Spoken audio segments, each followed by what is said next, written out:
Halo semuanya, di video kali ini aku akan jelasin dong. Tapi, dong yang aku maksud ini adalah mata uang dari Vietnam. Vietnam itu ada di mana sih? Nah, Vietnam itu ada di sini ya guys, bagian negara dari negara ASEAN.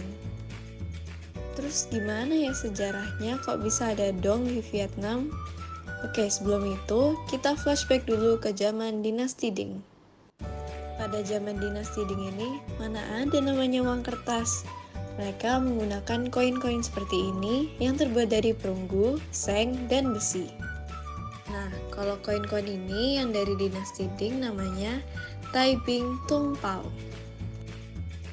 Sebenarnya, pada saat zaman dinasti Ho, ada sih yang dicetak uang kertas, tapi gagal karena dinasti Ho memaksa orang untuk menukar koin dengan uang kertas. Lanjut. Kalian tahu nggak sih kalau dulu Vietnam itu sempat dijajah oleh negara Prancis? Kalau udah dijajah gitu sih, otomatis mata uang bakal tergantikan ya. Contohnya, mereka menggunakan piastre Indochina Prancis pada saat itu. Nah, terus pada saat 1947, pemerintah mengeluarkan surat keputusan tentang pengedaran uang kertas negara dengan nominal 1, 5, 10, 20, 50, 100, dan 500 dong. Tetapi yang perlu kita ketahui, tiba-tiba ada perang saudara antara Vietnam Selatan dan juga Vietnam Utara. Bisa kita lihat Vietnam Selatan itu yang bagian atas, sedangkan yang utara itu bagian yang bawah.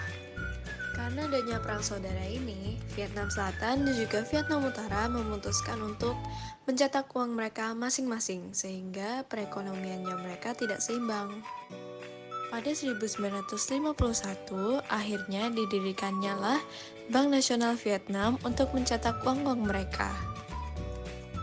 Lalu, pada 1960, pemerintah mengubah nama Bank Nasional Vietnam menjadi Bank Negara Vietnam.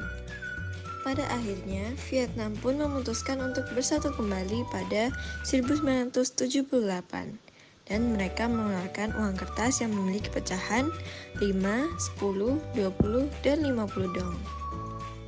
Selanjutnya, pada 1988 adanya era liberalisasi Doi Moi. Doi Moi itu sendiri adalah sebuah renovasi ekonomi yang dilakukan di Vietnam dengan tujuan menciptakan ekonomi pasar berorientasi sosialis. Nah, disinilah banyak terbentuknya bank-bank baru. Dengan contohnya, Commercial Bank of Vietnam dan Vietnam Bank for Agriculture. Nah, itu dia sejarah tentang mata uang Vietnam. Lalu ada fakta uniknya nih guys tentang dong. Nah, mereka itu memiliki nilai tukar yang lemah karena mereka mengalami inflasi. Karena zaman semakin berkembang, Vietnam punya QR Code sendiri loh guys, sebagai sistem pembayaran mereka yang baru. Vietnam bergabung pada Regional Payment Connectivity atau RPC dengan tujuan untuk memperkuat dan mengembangkan sistem pembayaran antar negara yang lebih cepat, mudah, lebih transparan, dan inklusif. QR Vietnam bernama Viet QR. Sekian penjelasannya dong. Dadah semuanya.